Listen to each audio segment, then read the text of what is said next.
Ранеше на ракометар, на варвар и металург, долги години спортски работник. Никогаш не го остави спортот, а уште повеќе на значење доби секако вашата работа и она што го имате направено низ годините е назначувањето за претседател на Сојузот на спортови на сите федерации на Република Македонија. Господин Мартин Клинчаров, ти благодарам што ја прифати поканата да поразговараме малку на темата спорт.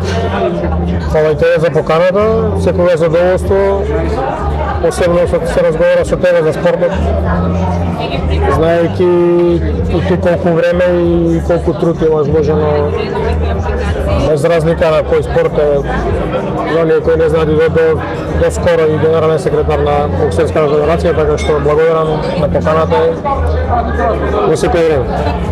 Мартин, ви благодарам на овие искрени зборови, наистина ми значат.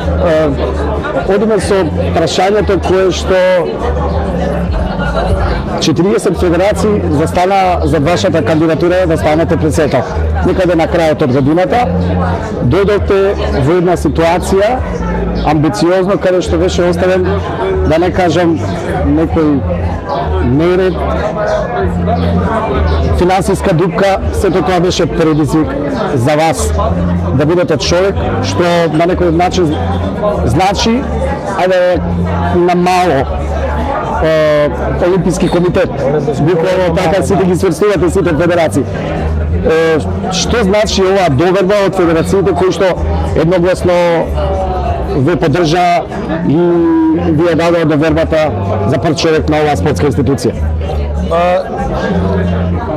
Знаеш како оваа институција некако низ годините наназад била оставена така малку во некоја инертна состојба во лер. Немала нити многу планови, нити многу некоја работна динамика. Се одвива во најголемиот дел се одвива преку Агенцијата за млади спорт. Тогаш така што ова било само, ајде да кажам, институција која пропратна помагала во одредени некои ситуации, кои и ден денеска ги задржаме тие програми. Не располагала, бидејќи нема собствени приходи, не располагала со голем буџет, односно работела со тоа што го добивала од Агенцијата за млади спорт. За оние што не се запознани, да ми објасниме што значи тоа? Од поранешниот систем, познато како Совка, така? Оваа институција, ако гледаме така, е за оние што подобро се сеќаваат и најмногу се сеќаваат на она кога беше Совка, стара популарна Совка, која во минатото имаше доста голем, не само голема улога како институција во спортот во Македонија, меѓутоа располагаше со доста имот. Значи, оние спортски објекти од поранешниот систем сите беа во владение на Совка, иако државни. Користничкото право беше на Сојузот на спортски федерации денеска. Значи, сите тие објекти подоста низ годините со формирање на Агенција за управување и стопанисување во спортски објекти и така натаму, сето тоа се разводени и голем број од тие објекти спортски сега веќе не се, минимален дел останате во под владение или под користничко право на Сојузот на спортски федерации. Така што мислам дека било маргинализирана, дали објективно, дали субјективно. Голем дел веројатно се должи на тоа што Агенцијата за млади спорт можела директно и со федерациите, но и со Сдруженијата на граѓани да работи директно, така што немало некоја голема потреба, веројатно. Од ова можеби луѓето кои биле дел од ова не сакале дополнително да вложуваат некои посебни напори за да се подигне на некој ниво со доаѓањето на оваа влада и формирањето на ново Министерство на спорт, односно Министерство на спорт кој за прв пат го имаме сега, како посебна институција, ингеренциите кои веќе ги има Министерство на спорт, а тоа е неговата работа само директно со спортските федерации. Се оно што е Сдружение на граѓани и проектот е помал обем, мора да бидат организирани од страна на Сојузот на спортски федерации. Сојузот на спортски федерации така сега полека се обидуваме да го добие своето заслужено внимание.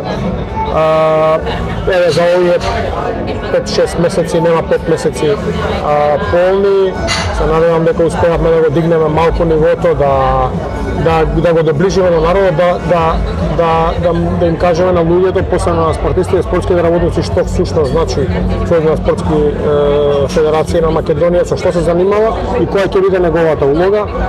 Facebook страна, Instagram страна, веб страната е во подготовка. Неколкуте реализираме неколку од овие, ајде да кажам, планови или дел од програми кои беа наменети што објективно, што субјективно наметнати. Успеавме да обезбедиме средства заедно со Министерството на спорт, голема подршка во координација со Федерацијата на училишен спорт. Успеавме да Македонија да има учество на универзијадата и гимназијадата во Златибор оваа година и мислам дека тоа беше едно навистина добро искуство за нашите млади спортисти. И тоа мислам дека ќе биде една практика која ќе продолжиме и следната година.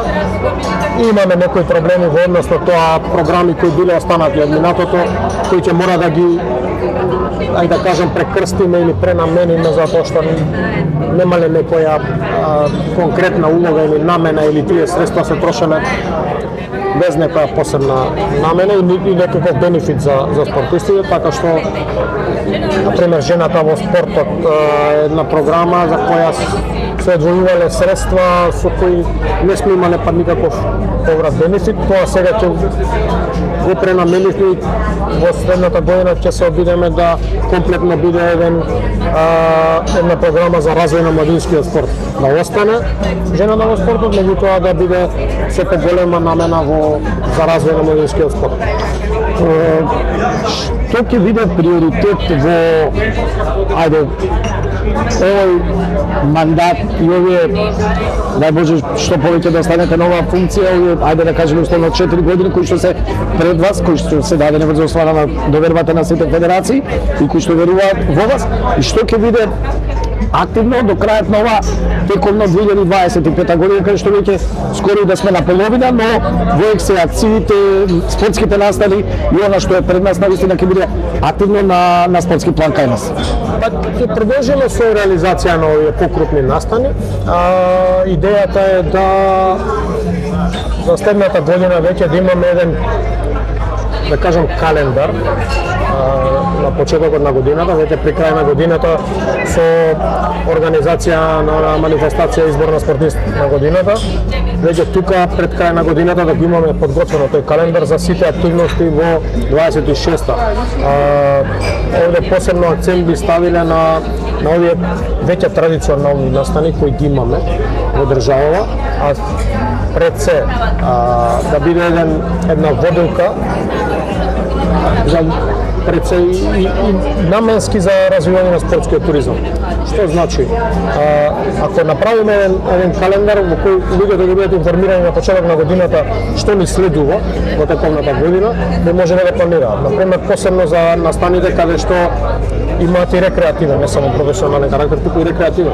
Скопскиот маратон, например, каде што можат луѓе да се пријавуваат не само од овде, туку и од надвор од границите на Македонија, со што така би го развивале и спортскиот туризам.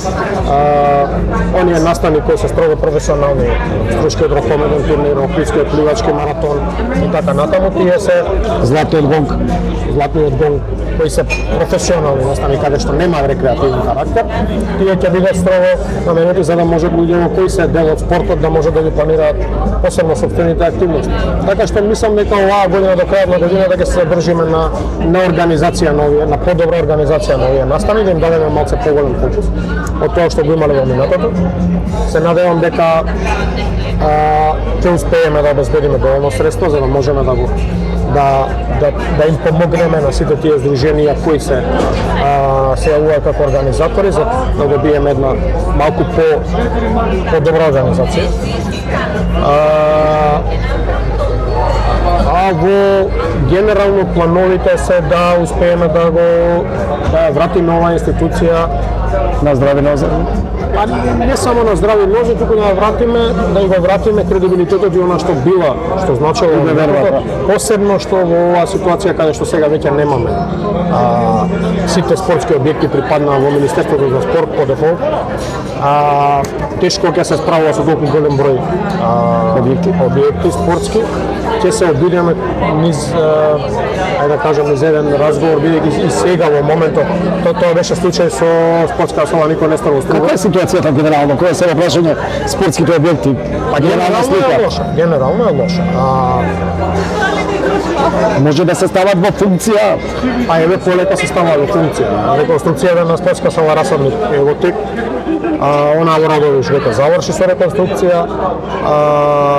Базените СВ продолжија со изградба, така што и оно што е нов објект, и оно што е стар објект, мислам дека генерално е во лоша состојба.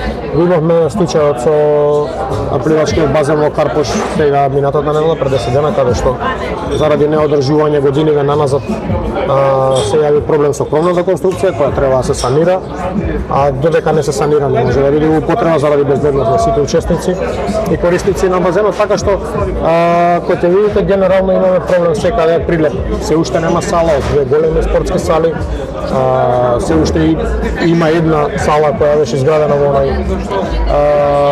дел оние типски спортски сали, што за градот како прилеп и оној број на спортски колективи со кои располага, мислам дека е малку, така што и универзална сала и она спортска сала Македонија би требало што поскоро да се вратат во функција за да може правилно да се развива спортот и секој да добие свое место како спортски термин, така што каде и да видите низ Македонија таква е ситуацијата со спортските објекти и спортските терени. Затоа кажав дека ќе се трудиме да се она што биде во владение на Сојузна спортски федерации, дали преку општинските спортски сојузи. Може да се најде некој модул кој што ќе знаеме генерално ваквите спортски објекти се финансиски неодржливи. Може да се најде модул, токму тоа ми беше идејата да преку општинските спортски сојузи да ги добијат во владение, да може да ги стопанисуваат, но и да ги сервисираат нивните владувања. Значи, затоа и го спомнав случајот со салата Никој Несторов во Струга, која се уште користичкото право без разлика на односите кои се биле во минатото училиште, користење на училиште. Сега веќе имаме нова спортска сала која училиштето ја користи, така што сојузот на спортови Струга се надевам дека во скоро минатата недела имаме еден состанок, а мислам дека ги договориме сите детали каде што треба да седнат, да направат нова реорганизација внатре, да го ставиме во функција, да стане повторно активен на некој начин, бидејќи сега не е во членство, заради таа неактивност неколку години назад веќе не е во членство во Сојузна спортски федерации, со ново собрание, со ново раководство, со нова реорганизација, повторно да го вратиме и со тоа да обезбедиме средства преку Министерството за спорт и Министерството за финансии да обезбедиме средства за реконструкција на таа сала која е витално значење за развојот на спортот во Струга, бидејќи во моментов бидејќи инспекторатот ја затвори салата Никој Несторов, бидејќи таа не беше погодна за одржување ниту спортски натпревари, ниту тренинзи на клубовите, и Струга останува на една приватна спортска сала сега, каде што се приморани да плаќаат поскапи термини спортските клубови, но и тоа не би било тога проблем, колку што е проблем тоа што нема доволно термини за сите да ги користат, па се приморани да користат термини во школските сали кои што не се по димензија за одржување такви натпревари, така што во интерес на сите да таа што побрзо добие развршница, така што планот и идејата за наредниот период е да преку општинските спортски сојузи се надевам дека што поголем број ќе ставиме во функција и ќе ги активираме, да поголем дел од тие спортски објекти кои нема да најдат, да кажем, приватен концесионер, приватен стопанственик кој би ги одржувал и стопанисувал, да тие отидат преку Министерството во соработа со Министерството за спорт да отидат во во подвладение на општинските спортски сојузи, каде што тие понатаму ќе во соработка со спортските клубови кои се јавуваат на територија на таа општина, ќе можат заеднички да ја менаџираат и да ја стопанисуваат таа спортска сала или спортски терен, нормално и да тоа се одржува за да не пропаѓаат.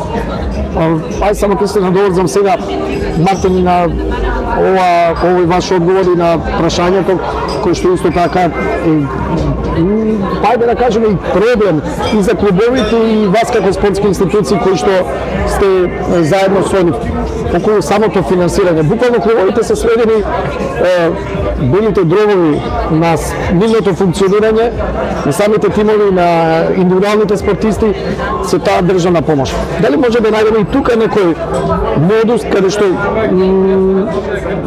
ќе се најде начин, освен државната помош која што секогаш била на нашето подневна актива, да ги активираме и дел од приватниот сектор или да има некои комбинации каде што навистина сите ќе бидат задоволни и трошоците ќе бидат покриени. Ти си сведок и знаеш како функционираше финансирањето на спортот до 2017 година, до промената на овој закон и уведување на овој ваучер систем популарен.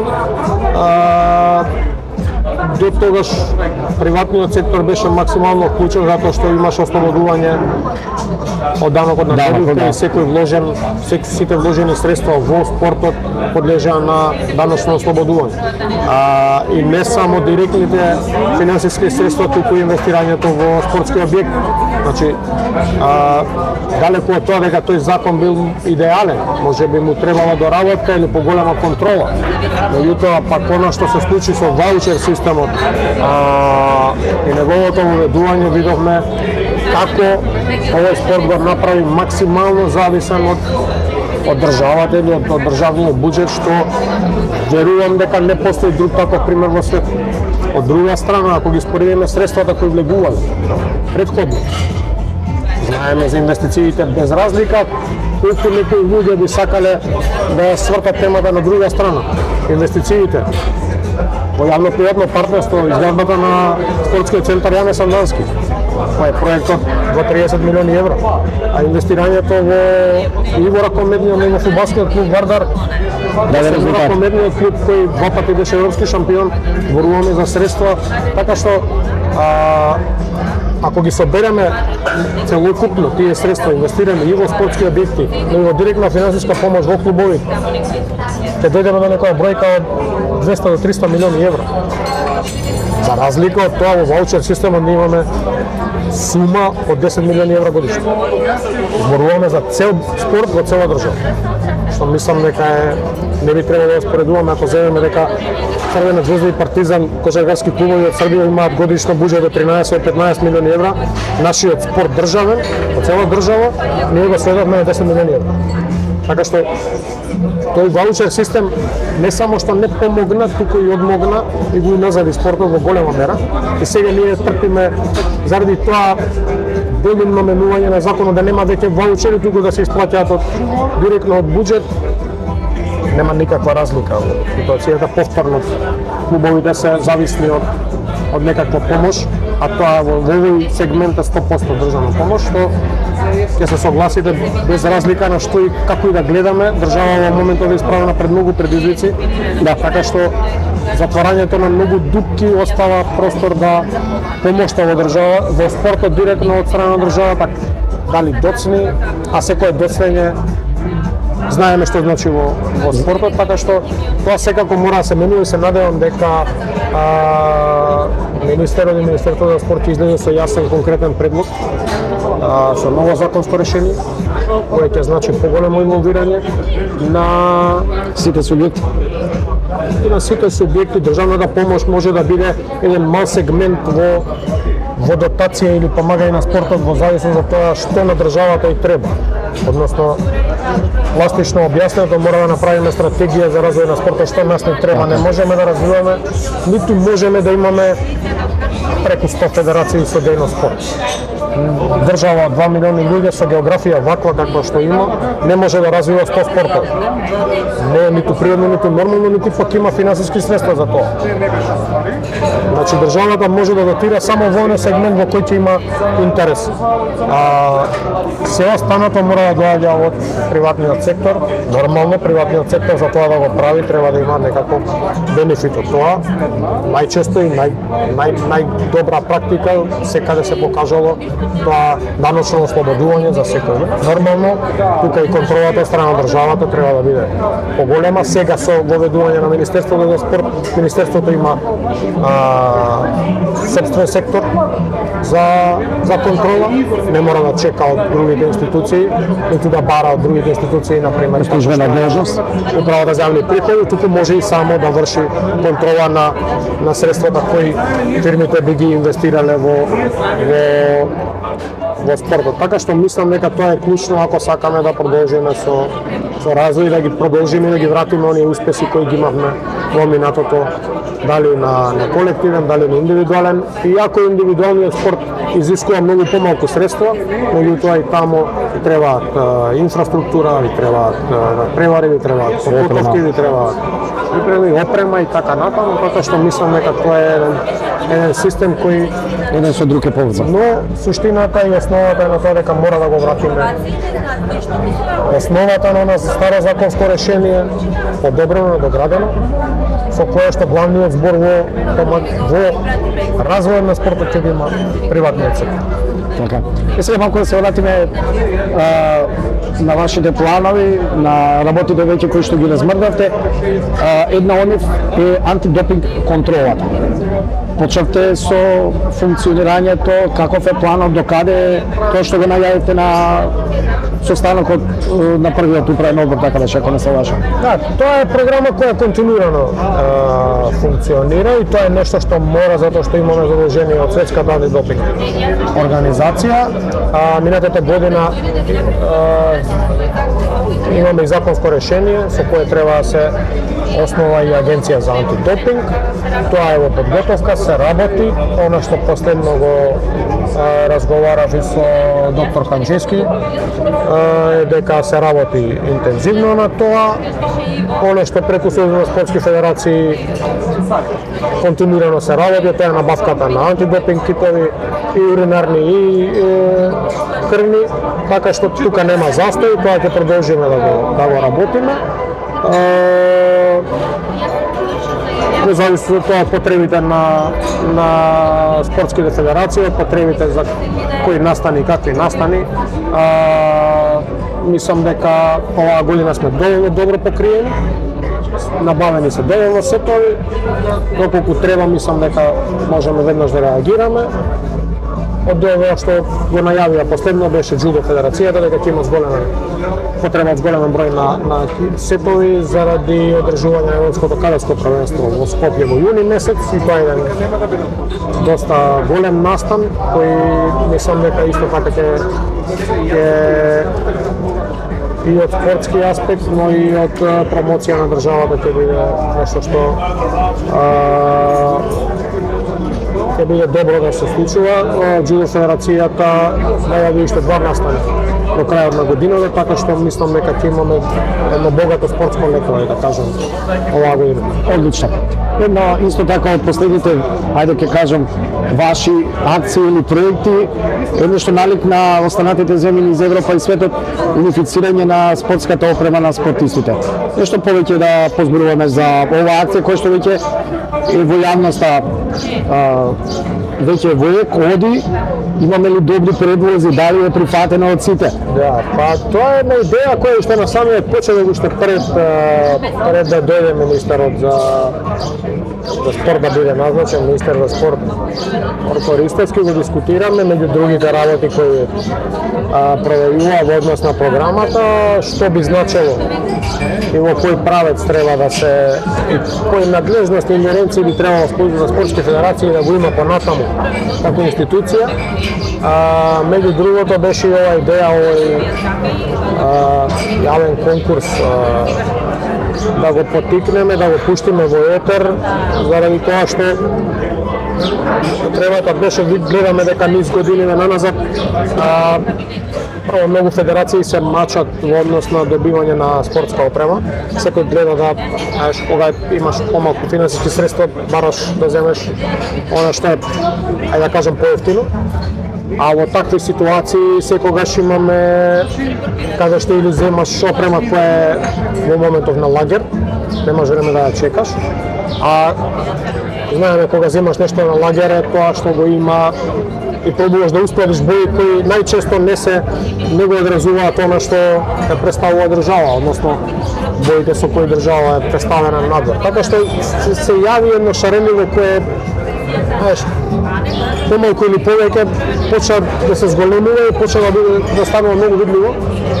И може би не беше планирано во овој момент, меѓутоа тоа што некако ја убрза таа реализација на таа идеја, иако може би не беме баш многу добро, да кажам, подготвени или организирани за тоа, меѓутоа со еден добар тим дизајнери кои ето успеа за кратко време да го направат тој промотивно видео, да собереме една група луѓе кои ќе, ајде да кажам, ќе продолжат да ја реализираат таа идеја, така што идејата беше да не го затвараме кругот, туку напротив да го отвориме, да видиме што луѓето мислат, да видиме какви идеи имаат.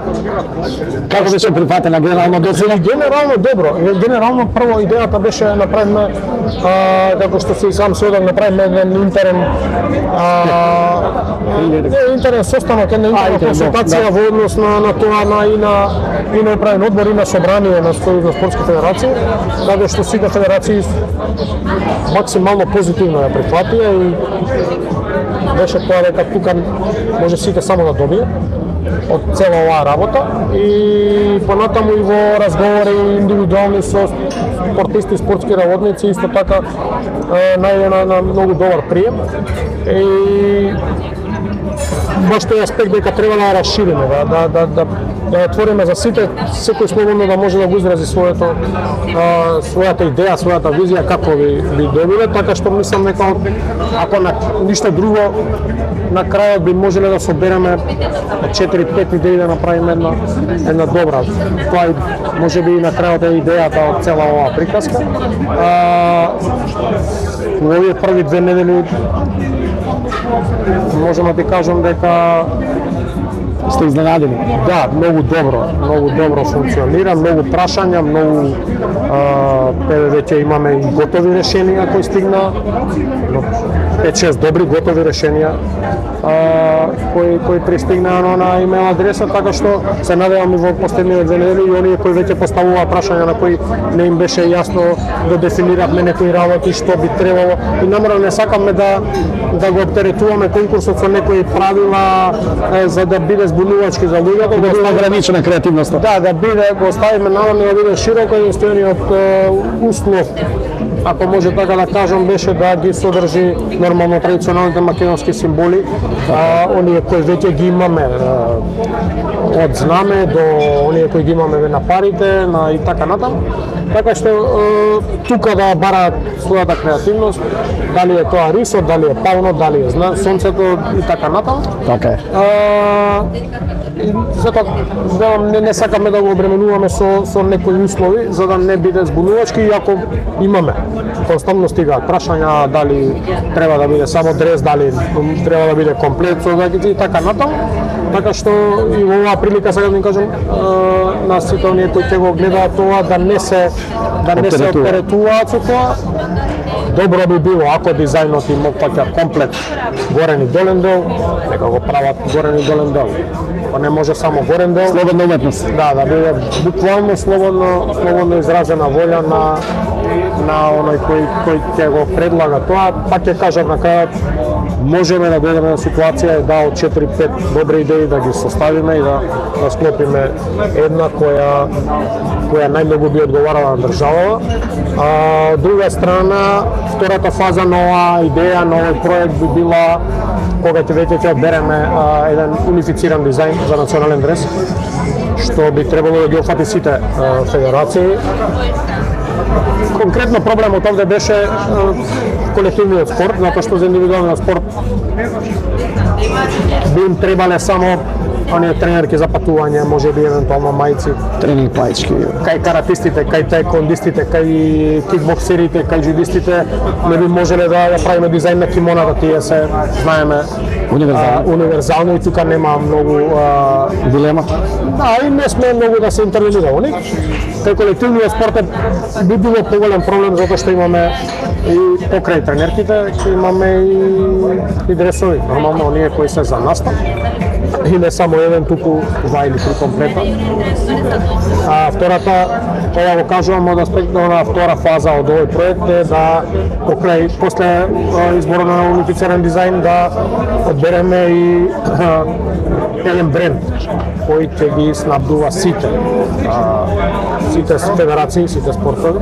И ова не е од аспект на тоа да ги ограничиме, туку од аспект на тоа да Еден се грижи за се. средства, доколку би набавувале и доколку еден бренд би произведувал спортска опрема за поголем број спортисти, поголем број федерации, така и цената би била пониска, но и една друга причина да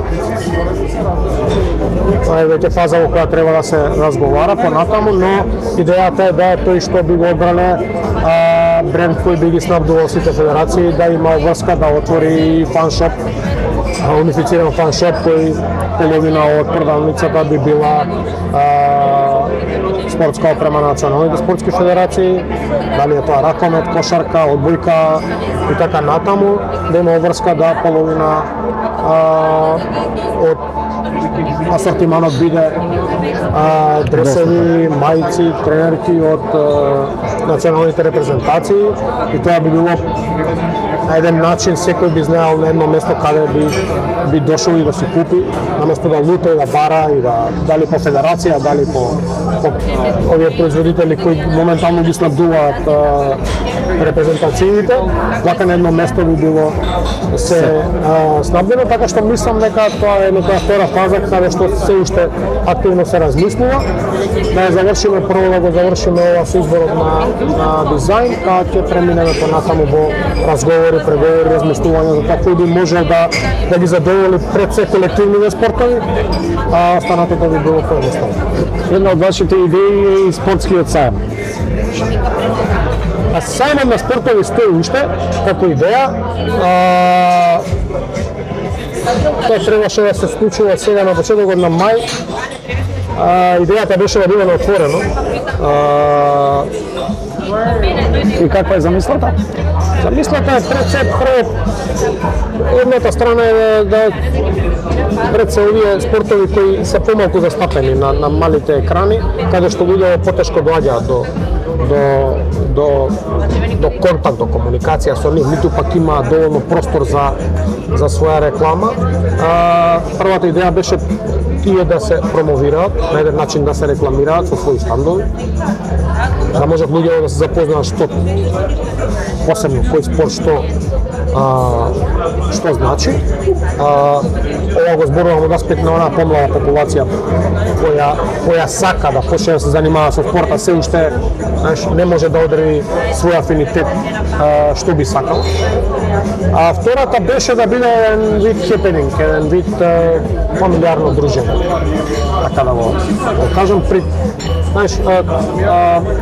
од една страна ќе можеме да ги представиме, односно да се представат сите овие спортови, пак ќе нагласам тука пред се индивидуалните спортови, а од друга страна низ тоа представување да можат практично да покажат таму Дел од вештините. дел од своите вештини и да се младиве спортисти или оние кои сакаат да почнат да се занимаваат со спорт, би можеле да пробаат, да кажам практично, да пробаат да видат како изгледа тоа. Така што тоа беше една идеја и мислам дека се уште може да ја реализираме, не знам дали ќе стигнеме сега мај месец. Би било добро да е надвор, пак ќе кажам да не се затвараме во затворен простор, да не е спортска сала, за да може поголем простор, градскиот парк или воениот стадион да биде еден таков полигон каде што ќе може да наредиме еден поголем простор каде што би имало дели за забава, дели за простор за спортските федерации. Затоа месец мај беше некако најдобар, затоа што времето е се уште тепло, а не премногу жешко, да биде некој таков викенд. Но секој зависи од тоа како ќе бидеме со финансиски средства, затоа што она што го дискутираме и таа помош кон спортот во моментот малку касни, па се некако се пролонгира, така што таа идеја стои, мислам дека ќе ја реализираме, ако не сега ќе гледаме да биде тоа на почеток само на есен, негде септември, октомври, така што да убав сончев викенд некој каде што ќе можеме да ги представиме спортови, луѓе да ги собереме на едно заедничко дружење. Мислам дека уфативме се, Мартин. Ако не грешам, ништо друго не ме преоставам, освен да ти се заблагодарам уште еднаш и да ти посекам среќа во твојата понатамошна работа и се надевам дека уште на многу успеси ќе се радуваме на македонскиот спорт, како на тимски, така и на индивидуални. Искрено се надевам, Бошко, уште еднаш ти благодарам за поканата, се надевам дека ќе продолжиш да бидеш активен спортски и да се обидеме сите заедно да допринесеме колку што е можно повеќе, да ги вратиме оние спортски успеси со кои Македонија се гордеела и ќе се гордеа понатаму. Наравно.